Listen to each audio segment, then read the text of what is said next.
பொருளும் பணமும் தான். ஆனால் நம் முன்னோர்கள் ஒரு மனிதனின் முழுமையான வாழ்க்கையை வாழ பணம் மட்டும் போதாது என்பதை நன்கு உணர்ந்தவர்கள்.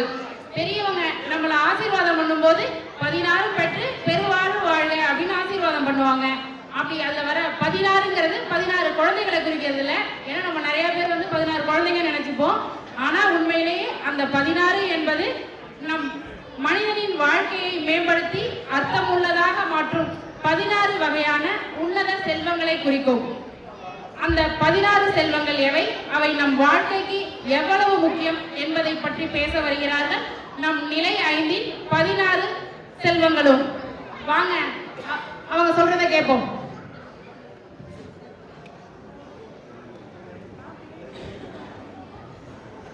வணக்கம், என் பெயர் சிவபிரத்யக்ஷ் பிரகாஷ். காலம் கடந்து என்றென்றும் நிலைத்து இருக்கும் அழியா புகழ் செல்வம் பற்றி பேசப் போகிறேன். புகழ் நாம் தேடி போகின்ற ஒன்றல்ல, அது நம்மை தேடி வருகின்ற ஒன்று. ஈரடியில் உலகளந்த நம் பெரும்பாட்டன் வள்ளுவர் கூறும் புகழதிகாரத்தின் ஒரு குறள் போதும் புகழின் இன்றியமையாமையை பற்றி கூற. தோன்றின் தோளோடு தோன்றுக அகிலா, தோன்றலின் தோன்றாமை நன்று. அதாவது ஒருவர் உலகத்தில் மனிதனாய் பிறந்தால் புகழிற்கு ஏதுவான குணத்தோடு பிறக்க வேண்டும். அக்குணமில்லாதவர் மனிதனாய் பிறப்பதை விட பிறக்காமல் இருப்பதே நன்று என்று கூறுகிறார். அழியா புகழ் செல்வம் என்பது உலகியல் செல்வங்களை தாண்டி ஒருவரது நல்ல குணங்களாலும் அறச்செயல்களாலும் அறிவாலும் ஈகை குணத்தாலும் தன்னலமற்ற சேவையாலும் காலத்தால் அழியாதவாறு மக்கள் மனங்களில் நீங்கா இடம்பெறும் பெருமையையும் நற்பெயரையும் குறிக்கும் உன்னதமான வாழ்வியல் தத்துவமாகும். நீங்கள் எந்த செல்வத்தில் சிறந்து விளங்கினாலும் கடைசியில் நீங்கள் பெறப்போவது என்னவோ புகழ் செல்வத்தையே. மற்ற செல்வங்களெல்லாம் ஒரு மனிதன் உயிரோடு இருக்கும் வரை மட்டுமே அவருடன் இருக்கும். ஆனால் புகழ் ஒன்றுதான் ஒருவர் மறைந்த பிறகும் அவர் பெயரை இவ்வுலகில் நிலைத்து நிற்கச் செய்யும். இவ்வுலகில் புகழிற்கு மயங்காதவர் என்று யாரும் இல்லை. அப்படி ஒருவர் இருந்தால் அவரை புகழிற்கே மயங்காதவர் என்று கூறும்பொழுது அந்த புகழிற்கு மயங்கி விடுவார். வாருங்கள், நாமும் சுயநலத்தை தவிர்த்து சமூகத்திற்கு பயனுள்ள வகையில் உதவி அழியா புகழை நோக்கி பயணிப்போம். நன்றி.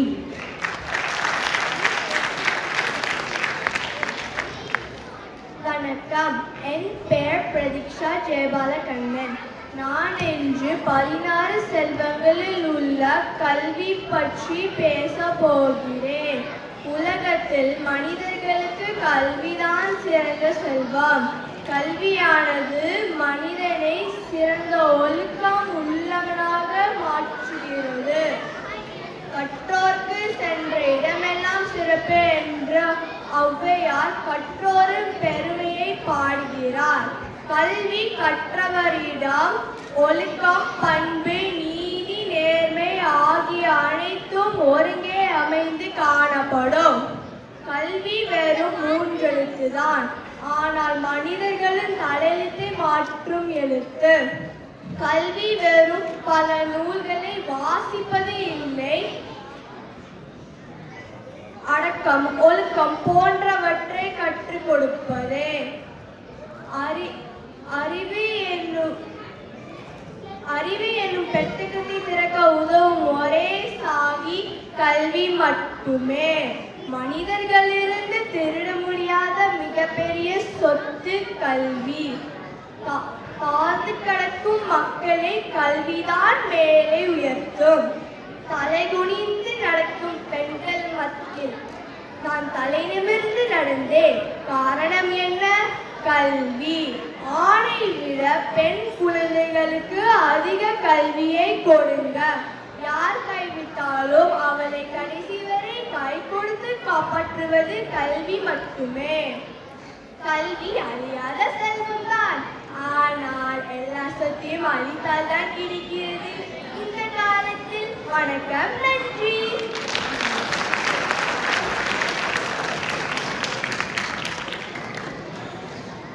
வணக்கம், என் பேர் அருண்குமார். நான் பேசப்போகும் தலைப்பு வலிமை. வலிமை இழந்த வகுப்பகம். மன வலிமை உடல் வலிமை. மன வலிமை பல தியானங்கள் செய்ய வேண்டும், புத்தகம் படிக்க வேண்டும். உடல் வலிமை பட உடல் பயிற்சி செய்ய வேண்டும், தினமும் விளையாட வேண்டும், அதுபோல் தினமும் படிக்க வேண்டும். நன்றி.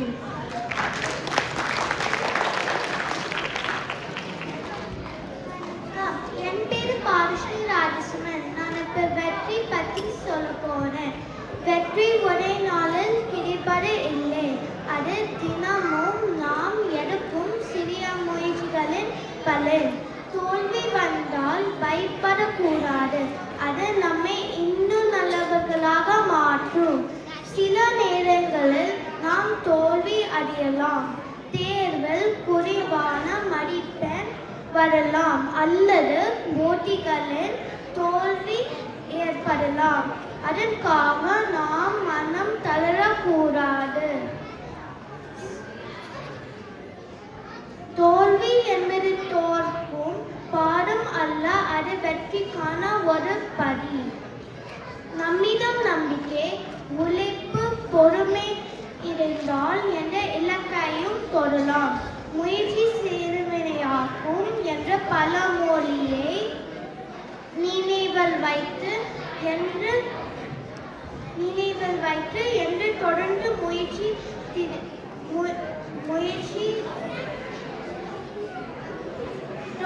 முயற்சி செய்வோம். என் கனவுகளை அடைய நான் தினமும் முயற்சி செய்வேன். நீங்களும் செய்வீர்கள், நான் நம்புகிறேன். நன்றி.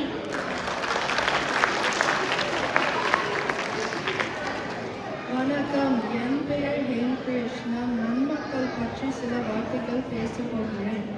நன்மக்கள் என்பவர்கள் பிறருக்கு உதவும் மனம் கொண்டவர்கள்.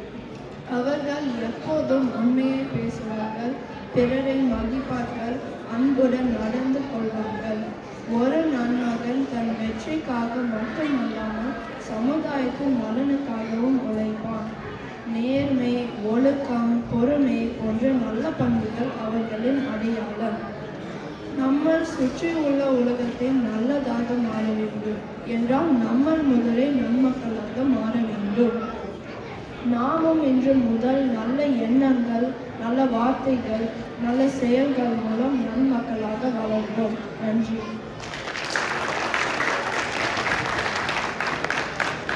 அனைவருக்கும் வணக்கம். என் பெயர் சத்ரிகா. நான் இன்னைக்கு செல்வம் பற்றி பேச போறேன்.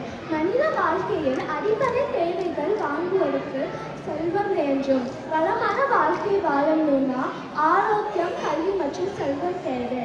செல்வம் மற்ற இரண்டையும் பெற்றுக் கொடுக்கும். பொருள் இல்லாருக்கு இவ்வுலகு இல்லை என்று திருவள்ளுவர் கூறியிருக்கிறார். இதில் என்ன சொல்றாருன்னா, நம்மளுக்கு பொருட்களும் பணமும் இல்லாமல் இந்த உலகத்திலே வாழ்றது ரொம்ப கடினம். மருத்துவ தேவை வாங்குவதற்கு செல்வம் வேண்டும். இதனால் நம்மளுக்கு செல்வம் இல்லைன்னா ஆரோக்கியமான வாழ்க்கையை வாழ முடியாது. ஈதல் இசைப்பத வாழ்தல் என்று தமிழ் இலக்கியம் கூறுகிறது. இதில் என்ன சொல்றேன்னா, நம்ம தானம் செய்தால் புகழோட வாழலாம். ஆனால் அந்த தானம் செய்வதற்கே செல்வம் என்று இதனால் செல்வம் ஒரு முக்கியமான ஒன்று. செல்வம் என்றது வாழ்க்கையை எளிதாக்கும் ஒரு கருவி. இது சரியா பெற்று மற்றவர்களை உதவ பயன்படுத்துவர்கள் உண்மையான செல்வங்கள். நன்றி. வணக்கம், என் பெயர் தானியம் பற்றி பேசப் போகிறேன். தானியம் என்பது ஒரு வகை தாவரங்களில் இருந்து கிடைக்கும் உணவுப் பொருள் ஆகும். இவை இரண்டும் உணவு தேவையில் முக்கிய பங்கு வகிக்கின்றன. அரிசி, கோதுமை, சோளம் ஆகியவை முக்கிய தானியங்கள். சிறு தானியங்களான கேழ்வரகு, திணை, சாமை, பருப்பு போன்றவை ஊட்டச்சத்துக்கள் நிறைந்தவை. குறிப்பாக தமிழர்கள் பாரம்பரிய உணவு இவற்றுக்கு ஒரு சிறப்பான இடம் உண்டு. தானியங்களை குடிக்கும் வகை கோதுமை, நெல், திவரை, பாசிப்பயிறு, கொள்ளுக்கடலை, முச்சை, எல், உளுந்து மற்றும் கொள். இவை அனைத்தும் நவகிரகங்களுக்கு உரியதாகவும் ஆரோக்கியத்திற்கும் பயன்படுத்தப்படுகின்றன.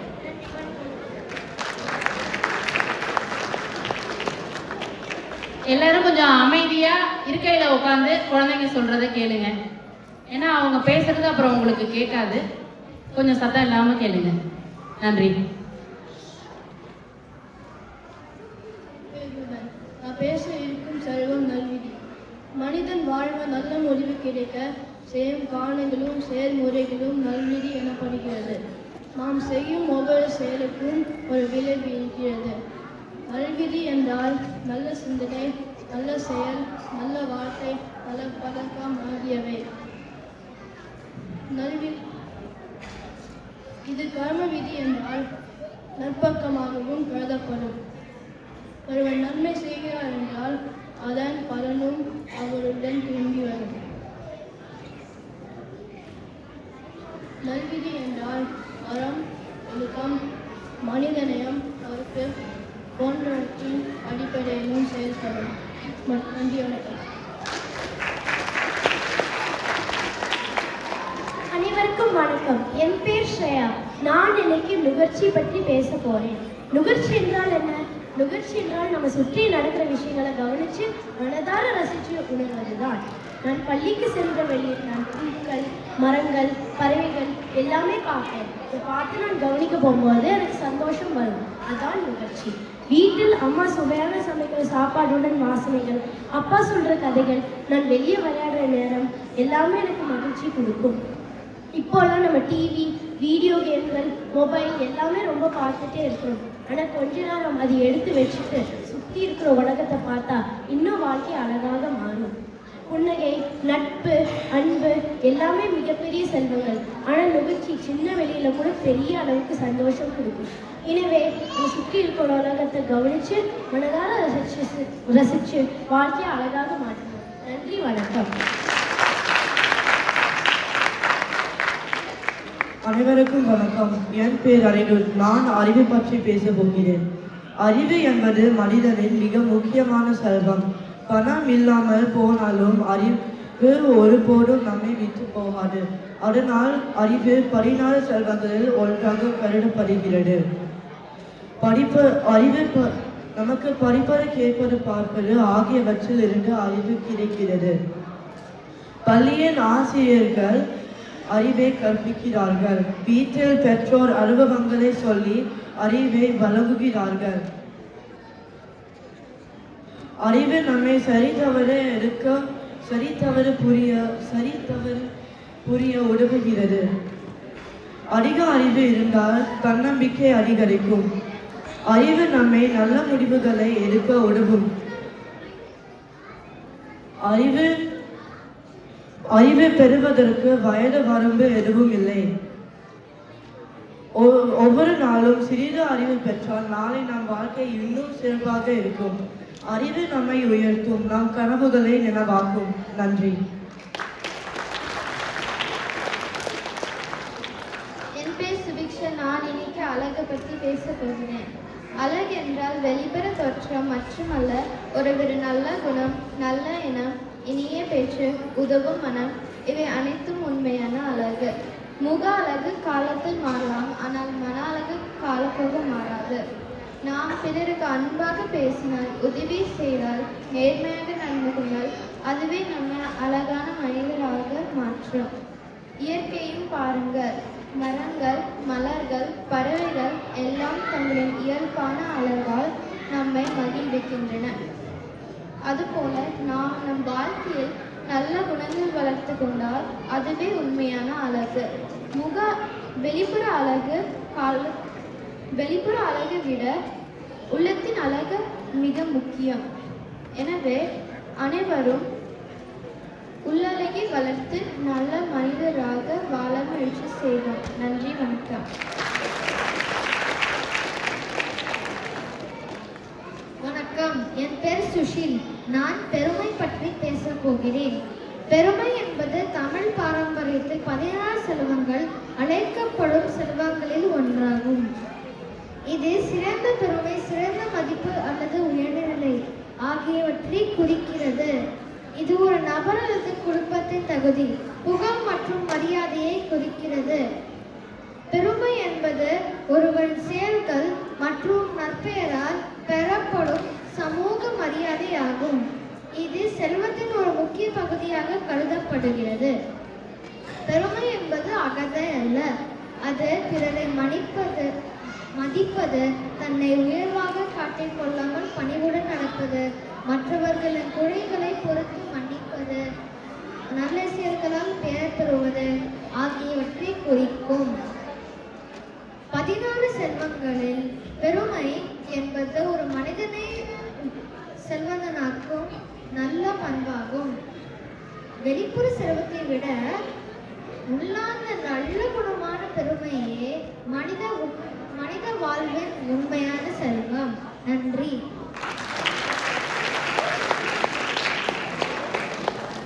வணக்கம், என் பெயர் அது.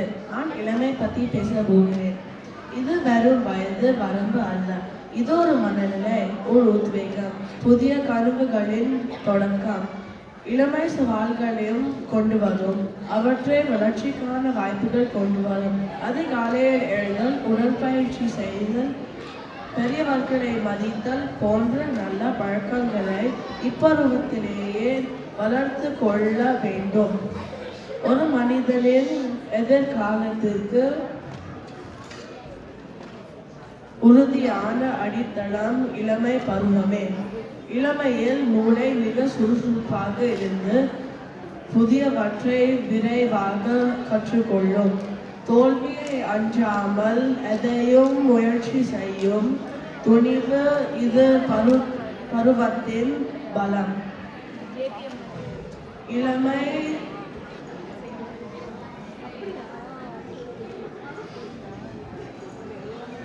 என்பது மீண்டும் வராத வசந்த காலம்.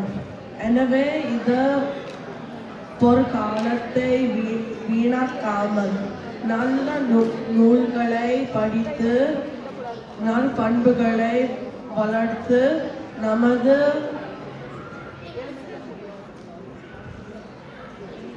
வாழ்வை ஒளிமயமாக்குவோம். நன்றி.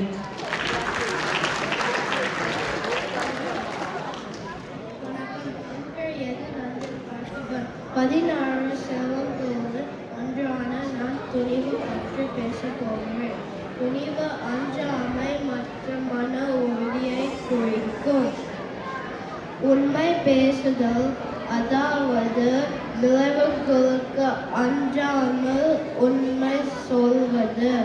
மீண்டும் வாழ்தல், அதாவது தோல்விகளை கண்டு முடுங்கிவிடாமல் மீண்டும் முயற்சி செய்வது. அநீதியை எதிர்த்து, அதாவது தவறு நடக்கும் போது அதை தட்டி கேட்பது போன்றவை துணிவுக்கு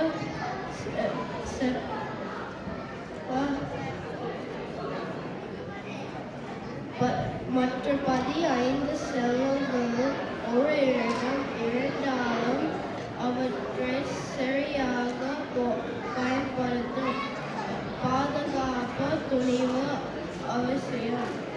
இதனால்தான் நம் முன்னோர்கள் துணிவே துணை எதிர்த்து. நன்றி, வணக்கம்.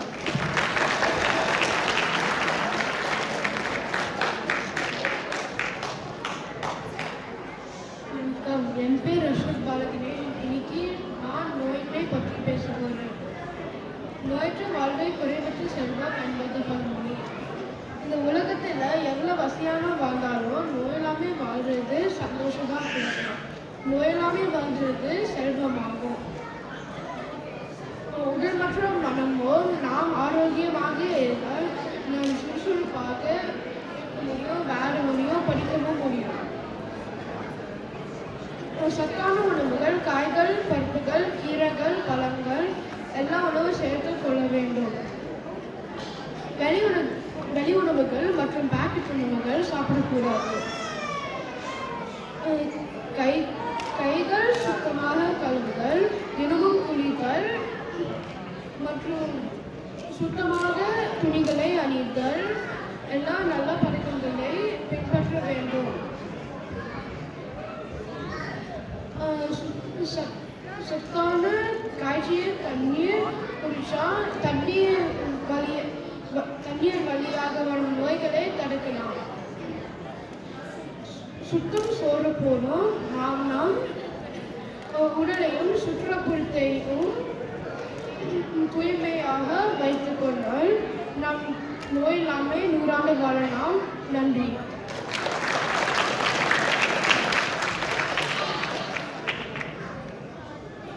வணக்கம், என் பெயர் சஞ்சனா சுதாகர். இன்று நான் பேச விரும்பும் செல்வம் நீண்ட ஆயுள் பற்றியது. நீண்ட ஆயுள் என்பது அதிக ஆண்டுகள் வாழ்வது மட்டும் அல்ல. என் சக மாணவர்கள் பேசிய செல்வங்கள் ஆரோக்கியம், மனநிறைவு, மகிழ்ச்சி, குடும்ப நலம் போன்ற இவை அனைத்தையும் பெற்ற வாழ்வு உண்மையான நீண்ட ஆயுள் ஆகும். தமிழர் பண்பாட்டில் 100 ஆண்டுகள் வாழ வேண்டும், 16 பெற்று பெற வாழ்வு வாழ்வு என்று வாழ்த்துவது வழக்கம். இந்த வாழ்த்து உடல்நலம், அறிவு, செல்வம், மக்கள் ஆதரவு, புகழ் மற்றும் மன அமைதி என வாழ்க்கை அனைத்து வளங்களையும் அளிக்க வேண்டும் என்பதை குறிக்கிறது. நீண்ட ஆயுளுக்கு என்பது அதிக ஆண்டுகள் வாழ்வது மட்டும் அல்ல. நீண்ட ஆயுளுக்கு அடிப்படை ஆரோக்கியமான வாழ்க்கை முறை, நல்ல உணவு பழக்கம், உடற்பயிற்சி, நல்ல எண்ணங்கள் மற்றும் நல்ல பழக்கம் மிக தேவை. அதேபோல் மன ஆரோக்கியம் மிக முக்கியம்.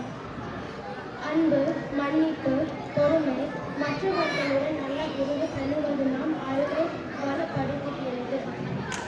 நமது முன்னோர்கள் கூறியது போல உடல் நலம்தான் உடல் நலம்.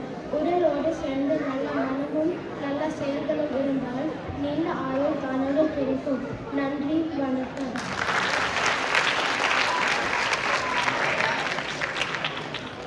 அருமையா சொல்லிட்டாங்க.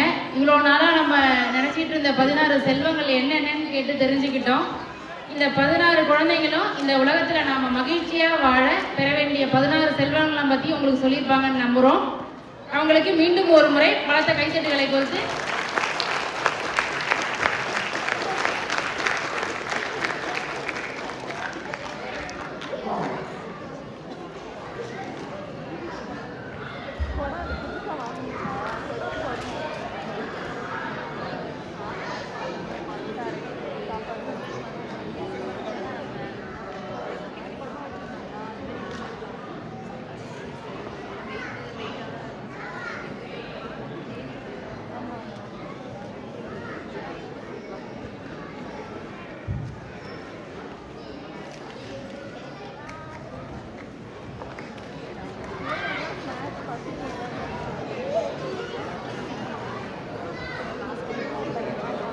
அடுத்ததாக நிலை 6 மாணவர்கள் மேடைக்கு வராங்க.